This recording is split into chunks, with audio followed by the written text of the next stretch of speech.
So I listened to this amazing podcast this week, and I want to share with you because I was just sort of blown away.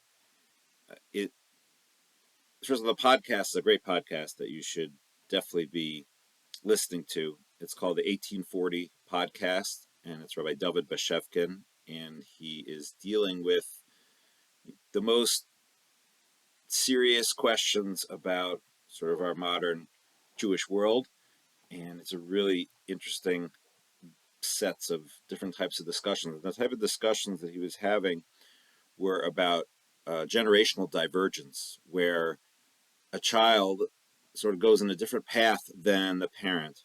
And he had a whole bunch of different types, uh, and they're really fascinating. All in there, each one of them is fascinating. But this one, the one I wanted to share about today, is between a woman,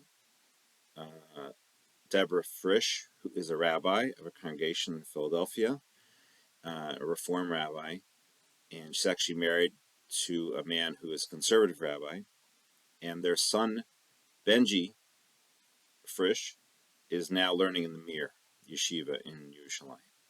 And he got to that path through being at a trip to Israel that his family took when he was around bar mitzvah age or a little younger. And he just got so excited about Judaism. And one thing led to another, and he was searching and looking, and he changed where he was going to school, and he with his parents' help. And they said it was, of course, very challenging for them. It's such a different lifestyle, but they managed to make it work. And it's just an amazing story. I know mine is it's 2 minutes, and I'm going to take longer than 2 minutes today. And you're looking for inspiration. The podcast is an hour and a half, but it's worth it. You can read the article in the forward to sort of get a feel for it. It's just amazing to hear the two of them, Benji on the phone in the Mir in Jerusalem on an Erev Shabbos talking, and Rabbi Shevkin interviewing both him and his mom back in Philadelphia and talking about their relationship and how they make it work. And I feel like during the 9 days when we highlight the fact that the internal divisions of the Jewish people have been what has led to our downfall, it's just amazing to see the respect and love. She talks about how she felt like they needed to figure out ways to accommodate each other. She didn't want to lose her son. She also didn't want to lose the dynamic of the family and the family connection with the other siblings. And it was a different lifestyle, but she's very happy that he's happy and that he's found his way and his place, even if it's not necessarily what she would have chosen or what she would have expected, or the ideals are somewhat different.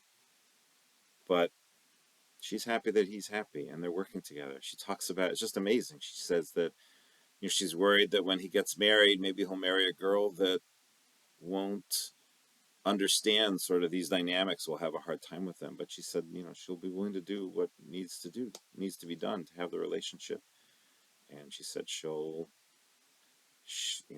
she will cover her hair if she has to, if it means that her grandchildren will be comfortable to be with her, which just blew me away.